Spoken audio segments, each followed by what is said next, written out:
Welcome to The Explainer. I am so excited to guide you through a truly fascinating intersection today. You know, we consume these epic battlefields every single day on our screens, whether that's in movies, video games, or even the news. But it really makes you wonder, where exactly does real military engineering end and digital artistry begin? Well, today, we're going to break down how real-world military tech blends flawlessly with cinematic illusions to create the epic warscapes we know so well. Okay, let's dive into this. Have you ever wondered how creators build a believable battlefield totally out of thin air? I mean, it's a massive undertaking. If you browse massive online stock databases, you'll find thousands, literally millions, of results for things like sci-fi tank or gaming background war city. Creators have to sift through all these concepts and construct a cohesive world from nothing. And to pull that off effectively, the lines between science fiction and reality absolutely have to blur. They have to pull from actual physics, real photography, and hardcore engineering to make these digital worlds feel grounded and incredibly real. Section 1. Reality meets science fiction. Take a look at the aerospace engineering world for a second. On one side, we have the American FB-22 regional bomber concept from the early 2000s, and on the other, the newly revealed Chinese J-36 stealth aircraft.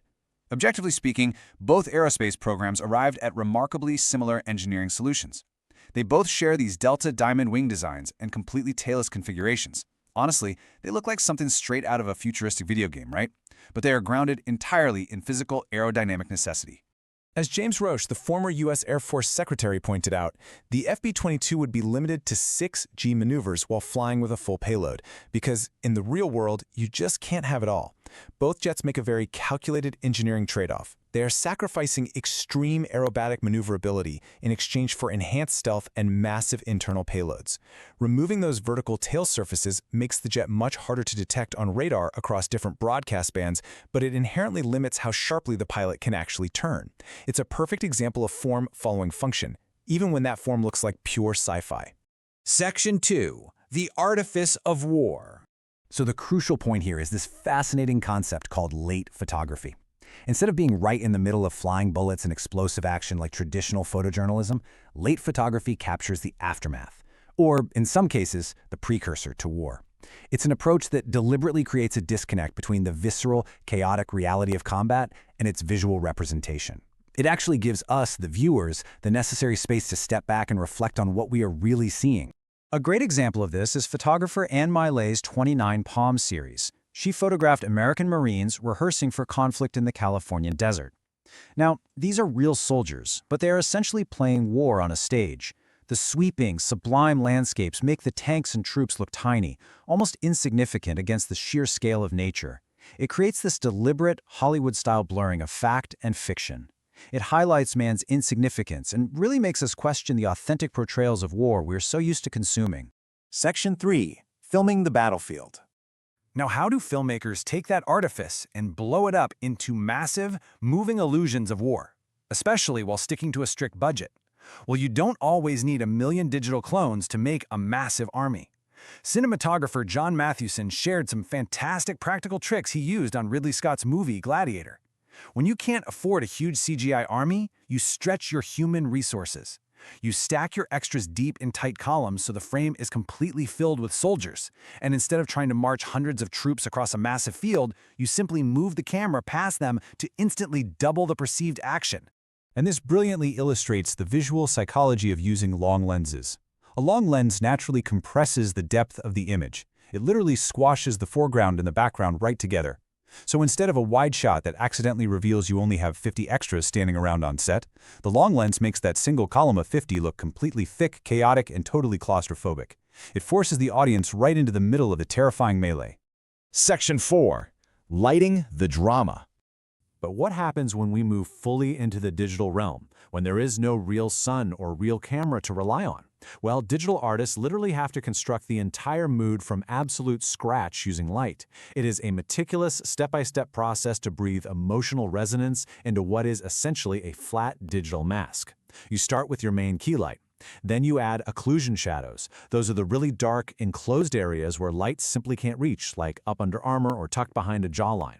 Next comes bounce light to fill in those darks, and finally those sharp little highlights that give materials their texture, making a painted helmet look like real, hard metal. Now, what's really interesting here is a highly specific technique known as cove lighting.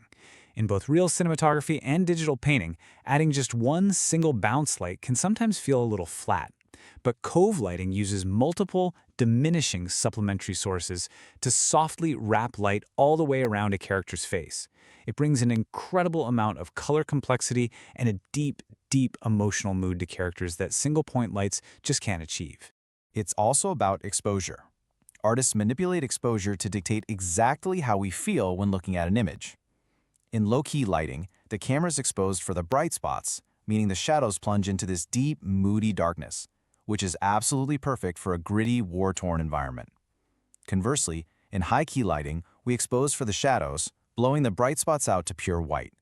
That can create an incredibly ethereal or even starkly oppressive atmosphere. It's all about subtly guiding the viewer's focus. Section 5. Engineering Epic Scale. This brings us to the final, and perhaps the absolutely most crucial element of sci-fi and war art. How do artists trick the human brain into perceiving impossible, colossal scale? I mean, it's never enough to just draw something big. There are a few core principles artists rely on to design those towering fortresses or giant robotic mechs. You have to use contrast, atmosphere, recognizable markers, and specific physical proportions to mathematically sell the illusion to our human eyes. To make a giant robot or a towering citadel look believable, artists literally borrow straight from physics, specifically the square-cube law. Because weight increases exponentially with height, massive structures require incredibly thick foundational support and thinned-out, tapered tops. By drawing a structure that tapers upward, artists are artificially mimicking perspective. It tricks our brain into thinking the object is incredibly tall and physically grounded in reality, rather than just floating weakly in space. Let's move to the brilliant concept of recognizable scale and see how this builds. Have you ever noticed those tiny flocks of birds flying around massive structures in digital art? Yeah, that's not just there for aesthetics. By inserting familiar objects, like birds for scale, or human-sized spaceship could literally just look like a small plastic toy sitting on a desk.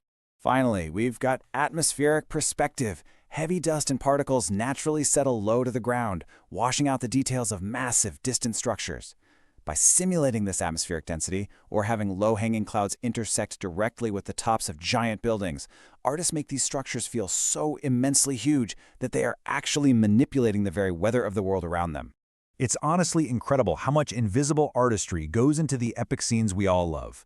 We've journeyed all the way from the stealthy aerodynamics of real fighter jets to the staged vastness of desert combat photography, through the camera tricks of Hollywood blockbusters, and right down to the digital manipulation of light and scale.